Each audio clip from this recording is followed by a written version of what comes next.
an overview of the product line and what you might learn about this. So Mersive is a company that has a different type of way in terms of bringing software to collaboration. And really, this is truly a collaborative solution, and that's what we really want to emphasize about where Mersive Solstice product meets a niche in collaboration that isn't being met today by various different hardware solutions. So at this last month's InfoCon, actually Mersive won an innovation award called the Howard Hughes Aviator Award. Get it? Play on words there. So the Solstice software won this award for innovation, and I think that that's something really exciting. So I want to go ahead and turn it over to Lewis, and Chris James is also with him. I meant to introduce you, Chris, and mean to leave you out there. But we're going to be just talking a little bit about Solstice as a product line, and then if you'll utilize, certainly welcome to ask any questions, or if you just want to utilize the chat window there, I'll be looking at that and taking any questions from the audience. So be happy to address any questions you have as time permits. So with that, I will hand it over to you, Lewis. Well, great. Thank you very much, Darcy. I just want to make sure that you guys can see our PowerPoint deck here. You should be seeing a Mersive slide with a couple pictures on it. You're good. I know that I can see it here, so I'm sure everybody else is the same. Okay. Well, great. Well, I'm going to have Chris go ahead and start off and give everyone a little background knowledge. Yeah. Hey, everyone. I'm Chris James. I'm the founder and the CTO of Mersive. I don't want to slide you to death, so I think what we're going to do is just give you a little bit of flavor about the heritage of the product and why we built it the way we did, because I think it's informative about sort of the competitive landscape and how we arrived at the particular collaboration solution we did. Once I do that, I think it's much more informative to just dive into the live demo, and Lewis can take you through that. But you know, as we're a new manufacturer, I thought it would make sense at least to introduce ourselves as a company. You know, we're a venture-backed startup company. We're a fairly small, aggressive startup, but we're software people. So we launched the company out of my academic heritage. I was a professor for many, many years working in the area of multimedia. And the questions we were asking were things like, can software allow you to deploy display systems that are typically locked inside of those corporate, you know, Fortune 10 crown jewel corporate theaters into a K-12 environment? So that display you see on the top right, for example, is a display that is powered by our software that combines ultra-short throw projectors into a single 12 million pixel high resolution image that's built out of commodity hardware. So you'll see this theme throughout the products that we build. We build software that leverages commodity hardware that you already have in your pocket or that's already in your AV closet somewhere to make something a lot more interesting. So you can think about the company as doing two things. One, we make pixels cheap to deploy and beautiful, but then also how do you access them? So, you know, I like to tell this story. When we launched the company, the first customer we had was Disney Imagineering Labs. They bought a 27 million pixel wall, and one of our resellers deployed it. I'm standing in the room when the ribbon cutting ceremony happens, and they're all excited, and it's in a general purpose conference room, literally. It's a curved display that wraps their conference room table.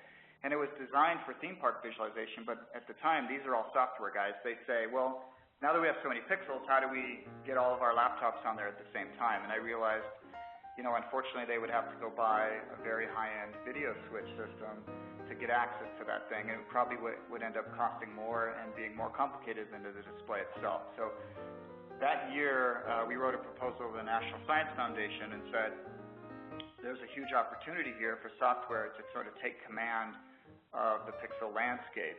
The idea that there's lots of displays in your corporate enterprise or in your conference rooms that should be treated like shared infrastructure, but they're only accessed through hardware and cabling. So that's, I tell you that story because I think it sort of sets us apart, and it reveals itself. It's embodied in the products that we're here to look at today, Solstice. So we're backed by, you know, venture capital. We have 11 patents, and of course we're targeting the general purpose conference room and education and anywhere else you want to share media, really, which is everywhere. I won't beat up the point that, if you go the hardware route or you look at what you have today for display access technology, it's really, who owns the cable owns the meeting. So we're trying to break that paradigm with Solstice to allow true collaboration. And when we built the product, literally, I was meeting with people in the human-computer interaction community and asking them questions like, what is collaboration and how does it take place? And then how do we now design technology to support it? So we're pretty far from what I would call an incremental technology. It says we're going to take a single cable and now we're going to map it through multiple cables, for example. I'm going to skip that slide, I'm going to skip that slide, and I'm going to skip that slide. So Solstice answers a lot of the questions that are in the market about how do I walk into a room with a BYOD sort of environment. I've got a laptop, I've got an iPad, and there's a big screen on the wall, there's maybe a projector in the ceiling. How do I sit down with colleagues? How do I take the data that is stovepiped on different devices being generated by different applications? So imagine in the oil and gas community, for example, Halliburton may have 123 applications. Some of them are seismic data, some of them are just spreadsheet analysis. How do I take all that data and put it on the table and move it around, analyze it, put it together in ways that's sort of compelling and new so that I can free-form collaborate about that data and make decisions? That's what Solstice is. I don't think I need to go into much more detail than that. I think that sort of sets the stage for the demo. Maybe we should just do a live demo and walk through the product, unless there's questions specifically about sort of the motive or competitive landscape before we dive in. I think that we're definitely going to have some questions about the competitive landscape, but I think that we'll probably be better able to address that if we go through the demo first and kind of see, really the difference that Solstice presents. Okay, that's a great point, Darcy. So yeah, I'll just have Lewis take us through a quick sort of high-level demo, and definitely we'll keep an eye on the chat window, or you can just interrupt us if you see that there are questions arising, because I want to make sure that it's an interactive demo. So. Sure, and for those of you on WebEx, what you're seeing is the live video window. So we're connected to Mersive's headquarters in Denver. So if you double click on that, you'll be able to pull it full screen. For those of you who are listening in via audio, don't worry, we are recording this, so you can go on and we'll send you the link and you can actually see the live version as well. But just to be aware, we've got some people who are on just via audio, so make sure we explain what we're doing. Sure. Well, you bet. And, I always like to mention that we are no means a professional webinar studio, so at times if it gets a little granular or tough to see, I hope you get the gist of it, and I'll try to talk my way through it so that you do get a audible visualization of what's going on as well. So what you're looking at right now are two flat panel monitors. They're both connected to Windows 7 PCs, and they're both connected to our network. And so, on a high level, Solstice works on a couple different, we have two pieces of our software. We have a server software, we have client software. They work in tandem together so that the server software talks to the client and vice versa. So what you're looking at here on the right-hand side, we have our server software installed. On the left-hand side, we have our client software installed. So very quickly, I'm going to go ahead and launch our software. I'm going to launch our server-side software over here. On this machine, I'm going to launch our client. I always really like to emphasize to people that no matter where you're at with freshly booted machines, you're about 30 seconds from being able to share something. And on a real just presentation level, you can share one piece of media, be it a PowerPoint or whatever the case may be, and send it over to the server. And that does away with the old problem of trying to find the VGA cable laying on the conference room table, but I have HDMI, where's the dongle, or where's the open USB slot to put my PowerPoint in. So what I'm going to show you here, now that we have both our software, our client and our server software running, with this purple button, I will be able to discover my display. In our offices, we always have several Solstice servers running, so it'll show you all the servers on the same network. In this instance, I'm just going to choose the one that I need here, which is called Demo Right. So now I'm connected. Very simply, I'm going to pull up a PowerPoint presentation. I'm going to share just that one application. So I'm not exposing my entire desktop to the Solstice session, but rather just one piece of media. I'm going to choose that button, move my mouse on top of the window, and double click. And now you see on the right-hand flat panel monitor that that PowerPoint presentation is being displayed. Very important distinction I like to make here is that, so back on my client, when I'm cycling through my PowerPoint, it's a real-time feed, so there's not a refresh update. So if I'm changing my slides on my client, they're going to show up on the server in real time. Now that's the same way as if I were to have an Excel document up and I'm adding values into cells, or maybe I'm doing a drawing on SketchUp or Rhino and I'm on my client but I'm sending it over to the server. Any changes I make on the client document will automatically be reflected onto the server. So here I have my PowerPoint up. I also have a video here that I want to pull up, so I'm going to share that the same way. I'm going to double click, and now you'll see I have a video and a PowerPoint presentation. Without getting too technical, I always like to mention that all this is being done with software. There's no hardware acceleration you're looking at. So on a wired network, we get a full 60 frames per second when we stream video across. On a wireless network, we get 40 or 50 frames per second. And I always like to mention that all the technology, the codec and the software, it's all proprietary and all things that we've written and developed.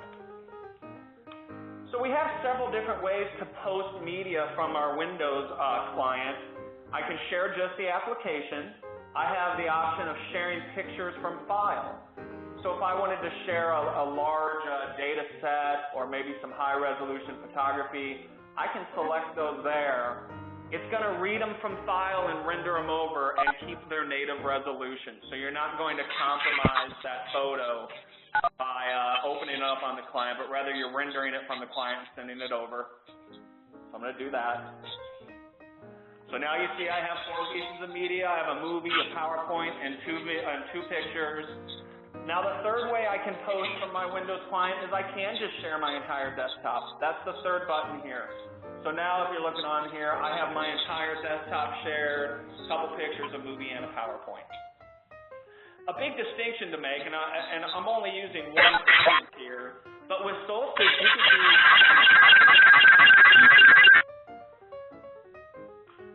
Okay? It's okay. I think we're getting some feedback, so I was muting some of those that I was getting some feedback from. I'm glad it wasn't me. No problem. So, you know, what I always like to make this point here is, even though I'm only using one client to post here, Solstice really lets you use multiple people, multiple users at one time. So if Chris were to be on his Android phone, he could be connected and sharing, and then I could be on my my Windows device.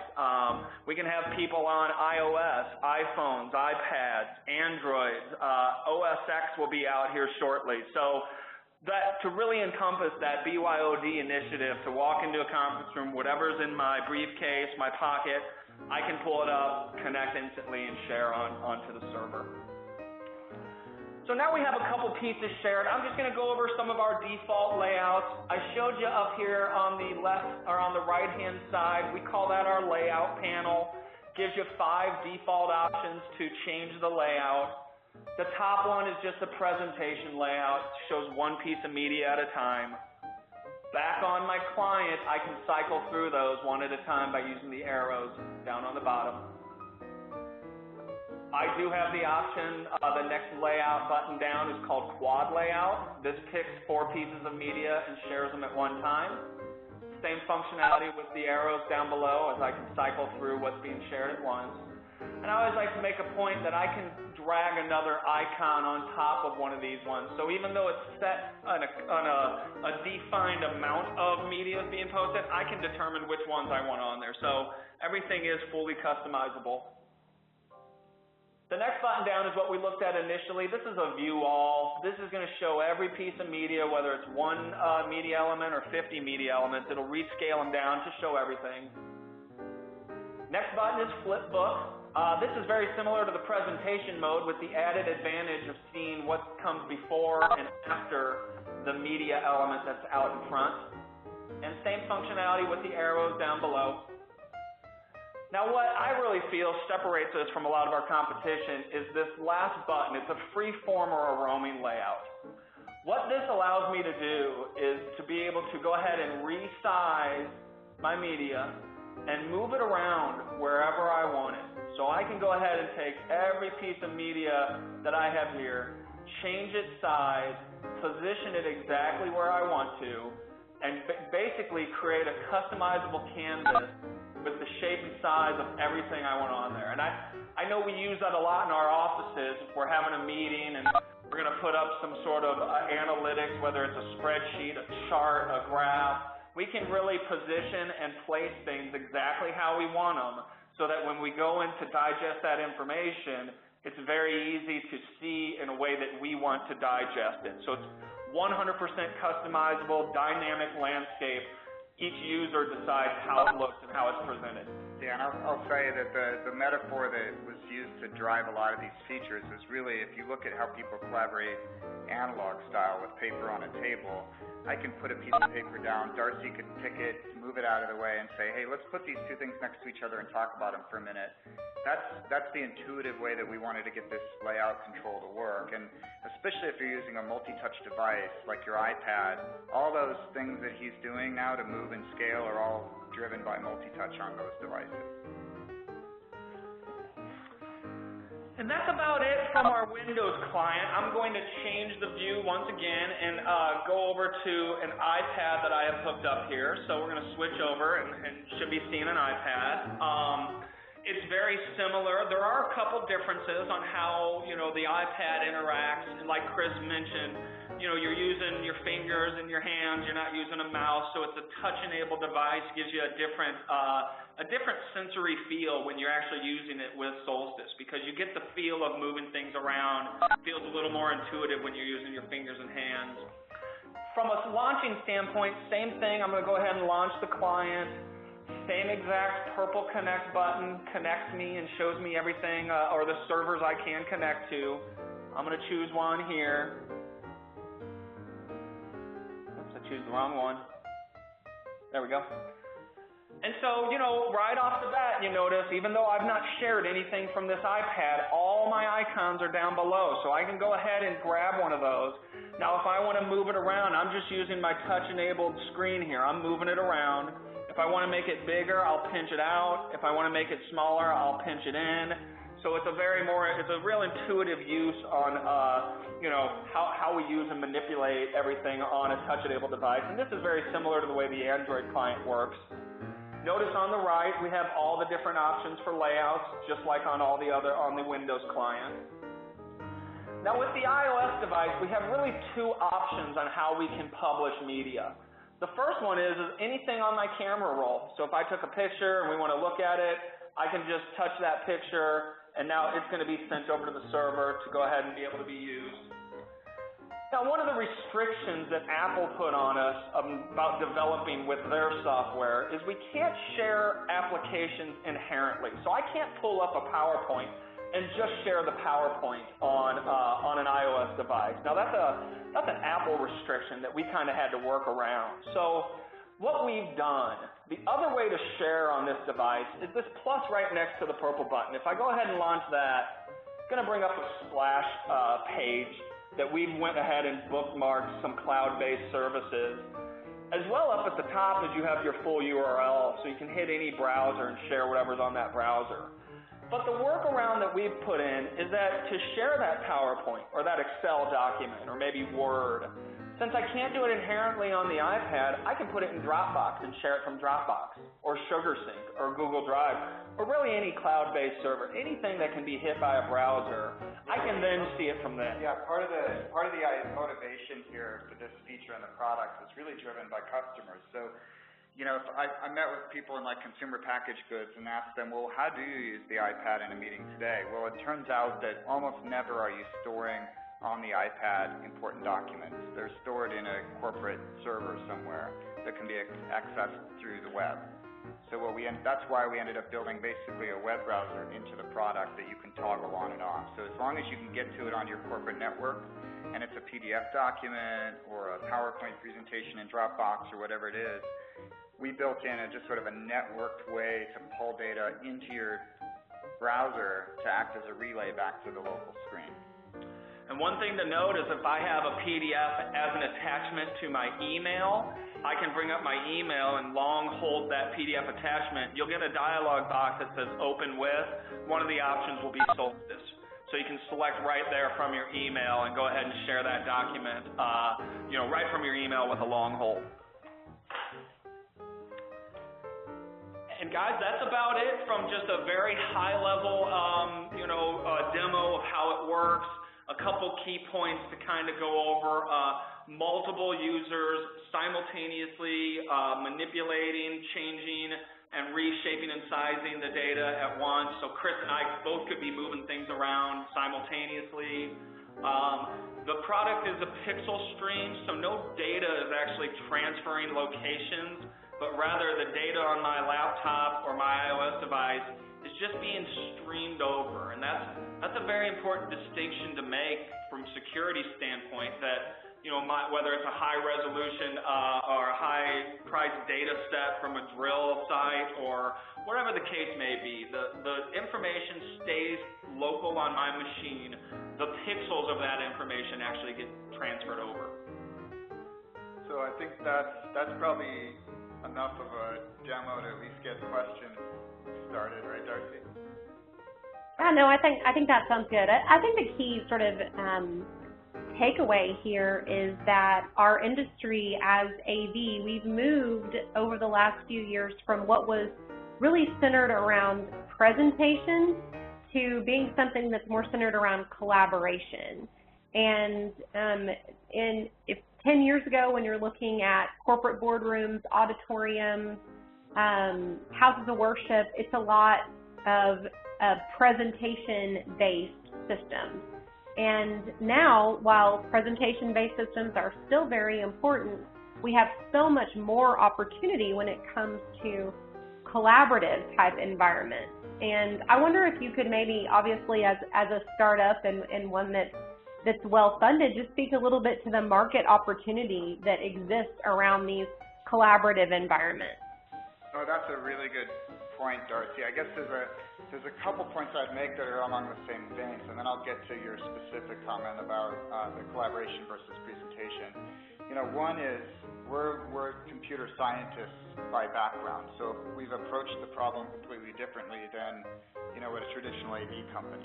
And I think that has served us well, because what it allowed us to do is not be sort of burdened by the heritage of voice plus video plus data type solution. We were able to say, well, wait a minute, hold on, data is actually what people want to share and collaborate around. Let's build a product from there as the starting point, and not necessarily have to ask the question, what hardware can we draw on, because we're software guys. So that's the other piece, is our heritage is different. We're software guys, so not only were we able to sort of build something unencumbered by the hardware platform, you could put it on basically a Mac Mini or any low-end piece of hardware. It also means that we're able to get onto a roadmap that is unencumbered by hardware life cycles. So for example, I know you know this, Darcy, but we launched the product, and then 3 months later we already introduced basically a major feature for education, podium mode. It allows presenters to kind of control the meeting a little more than what Lewis was demoing. So we're able to get onto a roadmap that just says, look, if you start to deploy in your enterprise or in your corporation large numbers of Solstice instances, it's software. It'll continue to live on because you can continue to update it as we innovate. And then I guess the last point is what you were mentioning is this presentation versus collaboration. I think that's a huge point to make. Presentation is only a small piece of sort of the human-centered behavior around decision-making and collaboration, really. I mean, in fact, some of the corporations I've been talking to, whether it's Coca-Cola or P&G or whoever, they're not even using the word presentation anymore because they think it doesn't tell the whole story. The word they're using now is storytelling, because if you look at how they're trying to create a product or make a compelling decision about which market to enter into, it's really, there might be someone in the room that's sort of storytelling or hypothesizing, and then everyone's collaborating around that storytelling. So it's not really about presentation anymore. Yeah, and I guess the other point I would make is that the larger market dynamic here has really, I mean, I find it very timely and interesting. There's a huge convergence happening between AV and IT, obviously, and at its middle, I'm going to make an argument, and maybe this is just because I'm biased, but I would actually claim that if you look at where that convergence happens, it's happening at the display in the conference room. Because if you ask an IT guy today, what do you manage in your corporate enterprise? They would say, yeah, I manage the display on the desktop. That's where my engineers own that software that's touching that display. But if you ask them, do you own the display in the conference room, they might say, no, I think that's an AV device.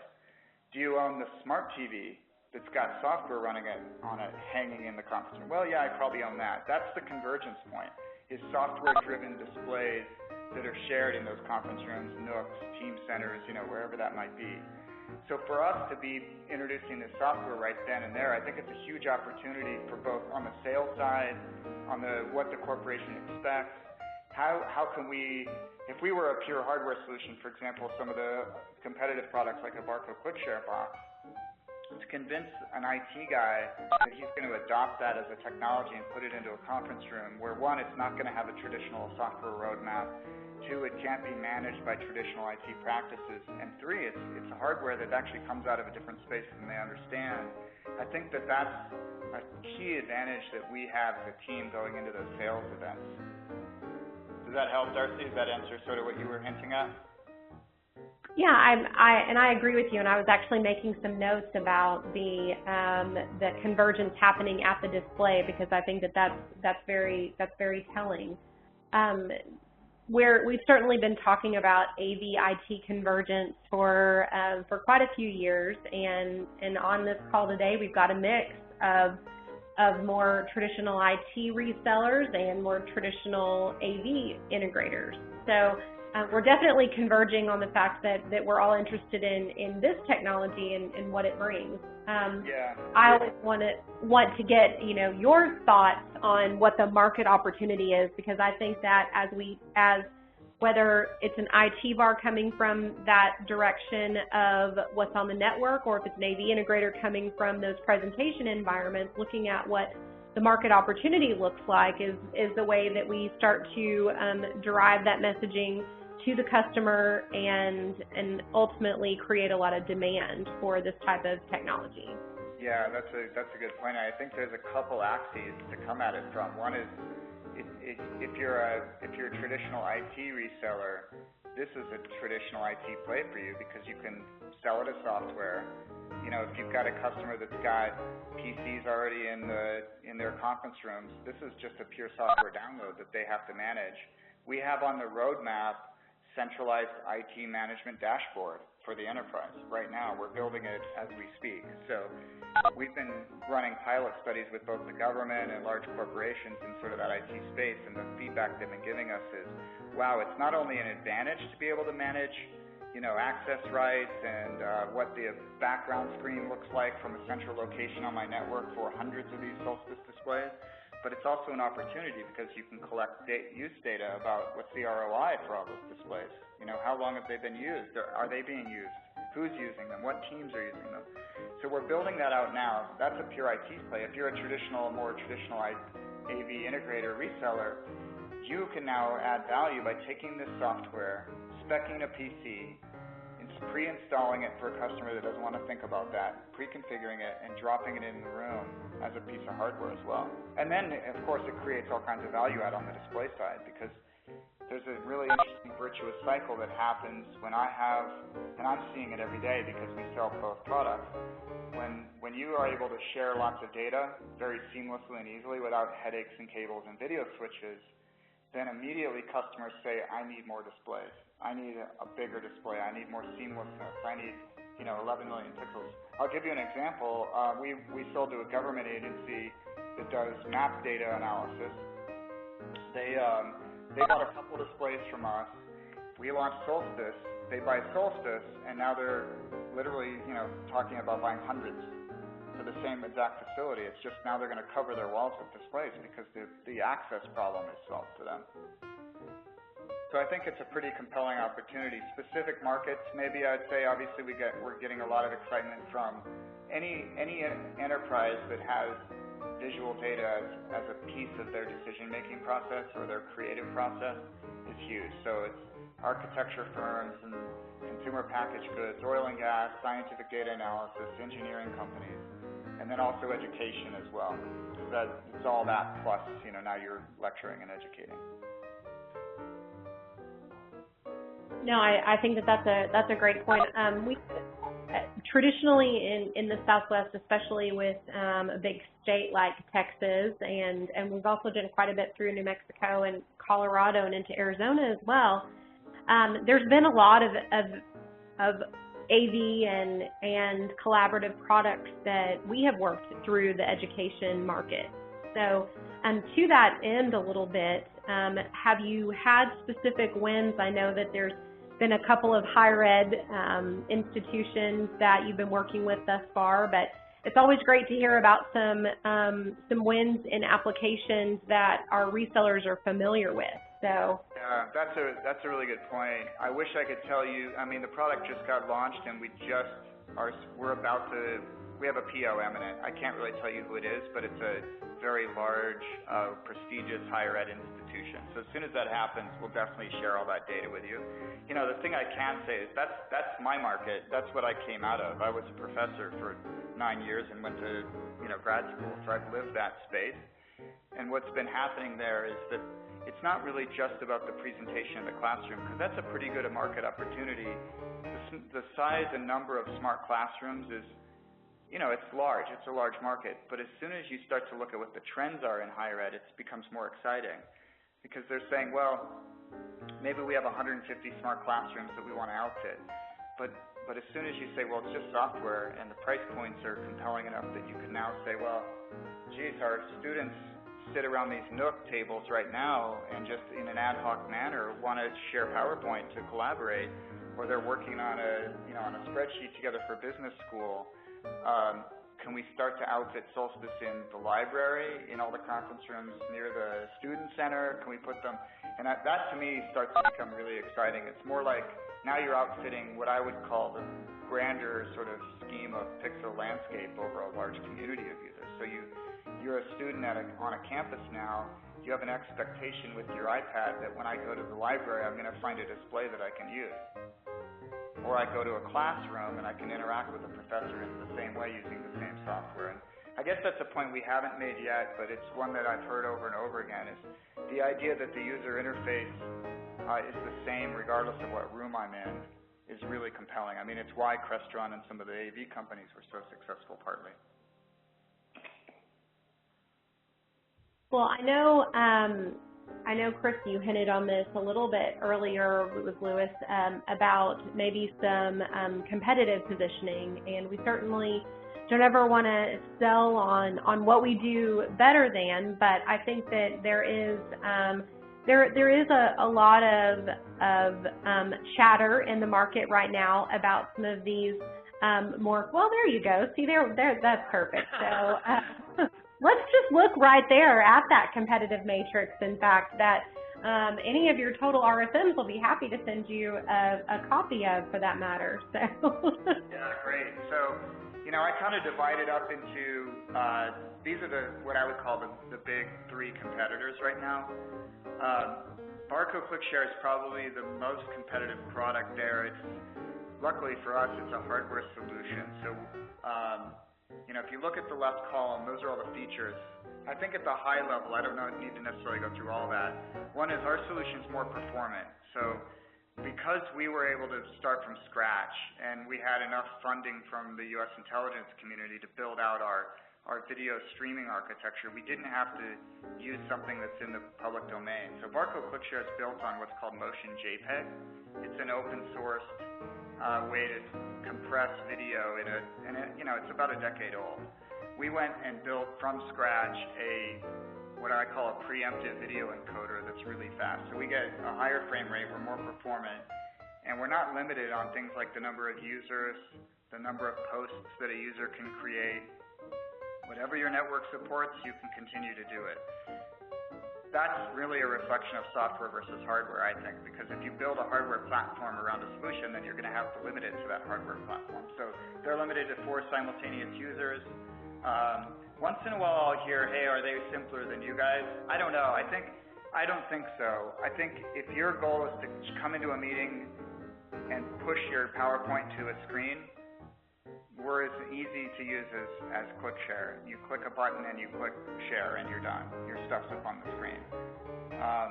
If you want to use all the advanced features like change a layout, I happen to think, the total UI has 9 buttons in it or something. So you'll figure it out. It's easy to use even the advanced features.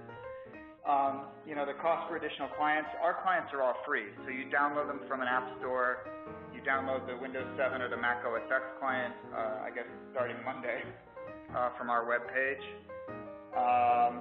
Those are free, so they're unlimited. So that's one reason why I think higher ed, large corporate enterprise is more attracted to a pure software solution where the clients can just get downloaded and deployed quickly and easily.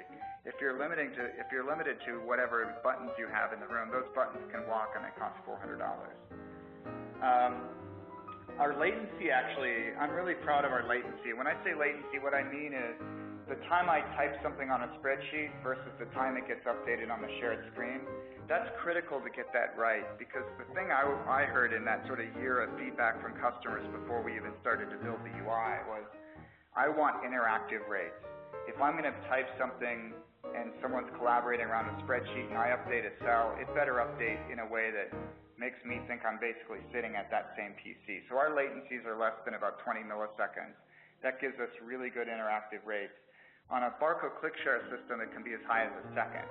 So if you type something, you have to wait for about a second for it to update. Let me talk about the TeamSpot thing a little bit.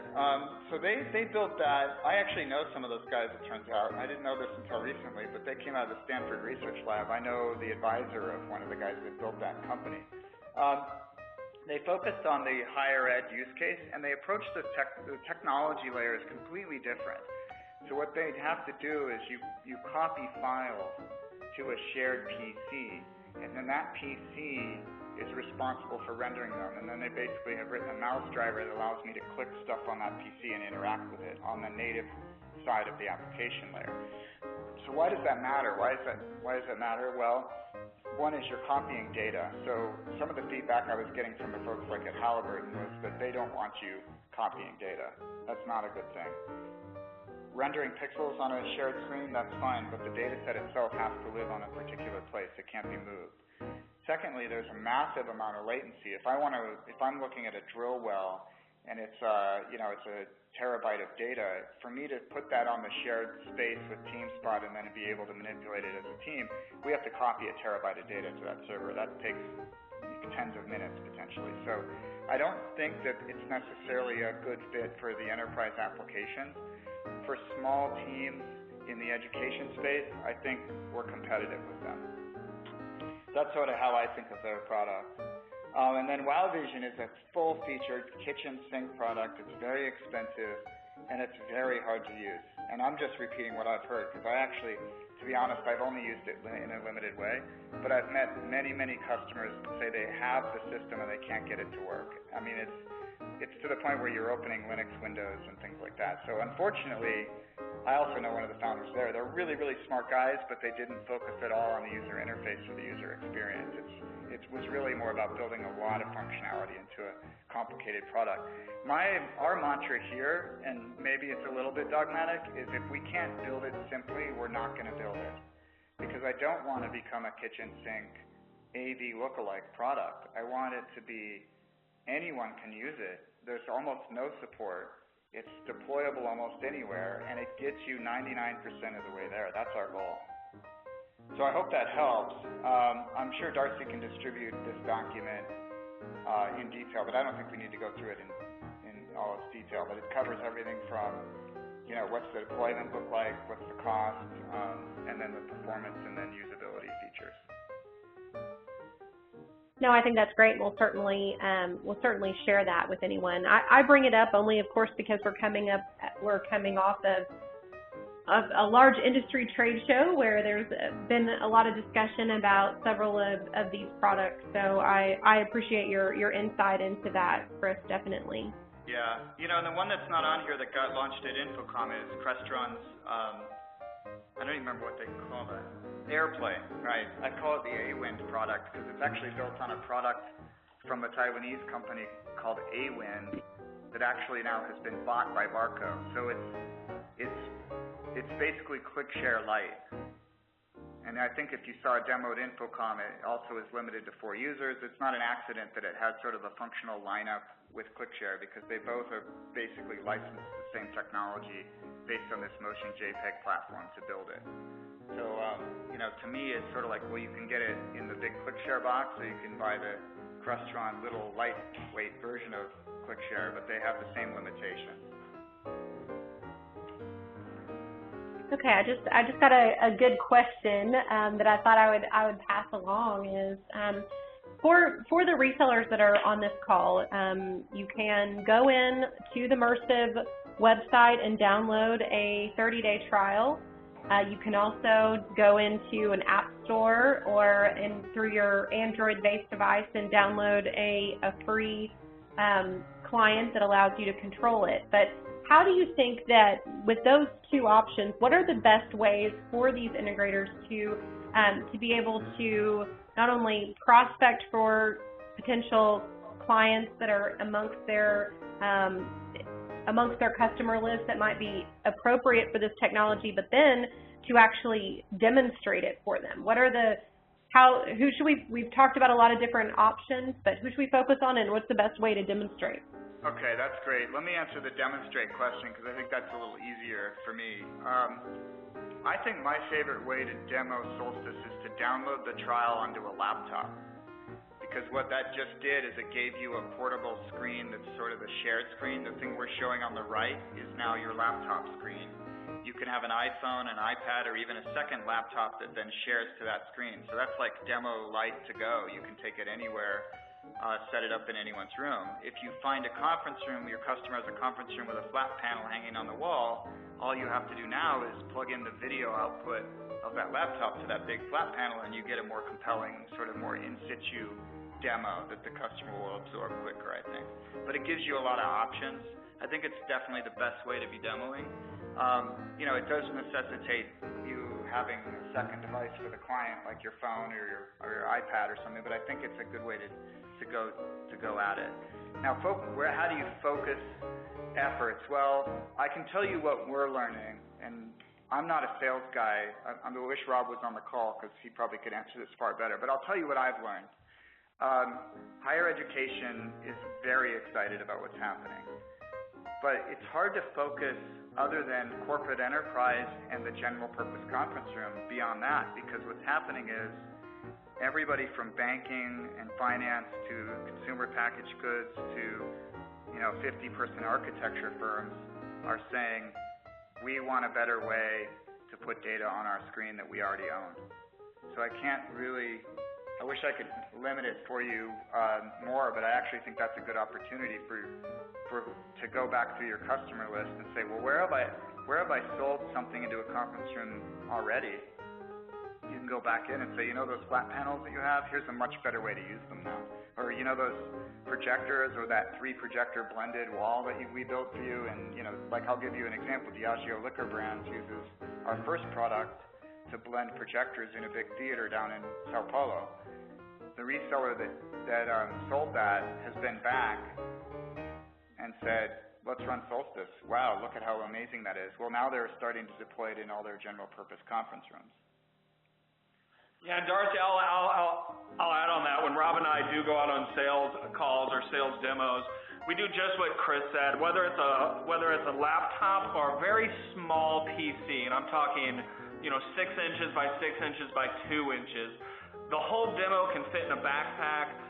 We even go the extra extent to bring a very small, inexpensive wireless router, just with the backup plan that if there's not a network or maybe we can't get on it or the guest network isn't working, whatever, we have everything with us. We've got a small network we can plug in, we do our laptops, Like Chris said, I think it's very powerful to walk into a conference room intending to use my laptop as a display, but saying, wait a minute, you have a flat panel there. Let me hook up with one cable there, and now I'm using the stuff you have and running it off something that simply as a laptop, a commodity piece of hardware, and then doing it. And we always take it from the presentation first. We say, okay, I just want to show my PowerPoint. What do I do? How do I get my PowerPoint up here? Real quick, boom, now I've shared my PowerPoint. And then that really opens up the gates to show all the other functionality, because once they've grasped that problem and they've seen a solution for that problem, the rest of the technology just kind of lays itself out for them. That's a good point, and it might be helpful actually, Lewis, if you email just the bill of materials of your little demo kit. I mean, we definitely travel a lot, and I'm a big stickler for things that I can't. If I can't carry it on, it doesn't go with me, basically. So we end up using a very small PC, a small wireless router, and a laptop, and then that's a great demo. So maybe you could just mail that to Darcy. I will. That'd be great, and we'll certainly pass that along, because again, in sort of a hardware-dominated industry, having a demonstration capabilities for software is something a little bit unique for our channel. So we certainly want to make sure that not only are all of the total marketing folks prepared to have every piece of every demo for the resellers we work with, but that you're all also prepared as you're adopting this technology to be able to get that out to your end user base as well. So that'd be helpful. Yeah, that's a good point. And we also, just along those lines, we can help anybody that needs help in speccing a PC or whatever. So we have kind of a recommended, here's the thing we've been using, here's what other customers have bought and successfully deployed. So we can provide that kind of detail. Lewis especially sort of has all that ready to go if anyone needs it in a sales support sort of role. Absolutely, and one of the struggles we've always had with Solstice on the sales side is you can talk about Solstice all day long, but until people see it interact from client to server, it just doesn't. It seems a little bit abstract. But it's always within about 5 to 10 minutes of our sales demos of Solstice. They all have that aha moment, and there's a little bit of uncomfortable silence while they're thinking of their own use cases. And then after that, usually the questions start pouring in. It's gratifying on a sales level that the connection's made that quickly into a demo. It's just something that has to be seen. We also have videos online. Darcy, you know all this stuff, but we're also producing 10 short sort of vignette videos that you can sort of pick and choose from based on your end clients. Will help support, that whole sales support kit is always an ongoing sort of dialogue with everyone in the pipeline. But I want to make sure that everyone knows that they can download those videos, and we're definitely wanting to help support that process. And kind of picking up on that initiative is, if anyone of your resellers, Darcy, would like a more intimate webinar where we go through all the functionality and we look under the covers, and it's done on a real one-to-one basis, or one corporation to me, where we can sit down and go through every single bit of functionality, talk about the technical side of it, bandwidth requirements, throughput, really take it as technical as they want. I'm here to help out. I do at least 10 or 12 of them a week, so a few more would be no problem. So if that's ever a necessity, please let me know. Lewis, I appreciate that. I know I have another real quick before, as we kind of round out our hour today. I wanted to, I've got another question that's come in from one of our integrators down in South Texas that just wants to understand what the potential issues are of doing the data sharing over a public internet. And I know obviously part of the funding process has been through development with various different security agencies, so I would think that that's probably pretty solid, but if you could address that specific question, Chris or Lewis, that'd be great. Yeah, sure, that's a great question actually. So typically, on the corporate network, they already have a security policy, and it's usually a secure pipe. So that's kind of step one. If you're copying data between two machines on the corporate network, then this is no different. Beyond that, though, we have an encryption policy that allows you to take those pixels and encrypt them and even watermark them, so that you can get a heritage of where they've been and who's seen them. And then finally, there's like several different ways to secure access to displays. And we didn't have time to go over it here, but there's a thing called the visible session key that you can turn on a screen that will appear on the screen itself. So if I'm not in visible eyesight of that shared display, I'm not able to suddenly just post stuff and disrupt the meeting. In podium mode, presenters actually can reject posts from other people, and then you can password protect access to the screen, so through TLS encryption. So hopefully that helps. Yeah, you're right, Darcy. You can imagine we even had to escrow the source code so they could go through all those statements I just made and made sure they were true. Because actually the first pilot customer was the CIA for this stuff. So. Okay. Well, I would think that if anything's secure, that is where it is. So. Yeah, and just I'll make a comment about the corporate network more broadly. Yeah, we're definitely sensitive to being friendly to the corporate network. So you can actually throttle the bandwidth that the display can use. If you want to limit the amount of throughput and things like that, you can do that on a configuration panel. And I'm writing a white paper right now that I hope to have out within about 2 weeks that covers different ways to deploy Solstice on really complicated corporate networks, because that's one of the questions we'll get is, hey, I've got a guest network and I've got a corporate network and I want them both to be able to publish to the screen. All that's possible because it's software. You can manage it like any other, like Adobe, anything else you're putting on your network. So we're writing a white paper to help. That'll be part of that sales support kit. Well, that's great. Well, if anybody has any other questions, feel free to chime in. But I know we've hopefully been able to address a lot of your questions.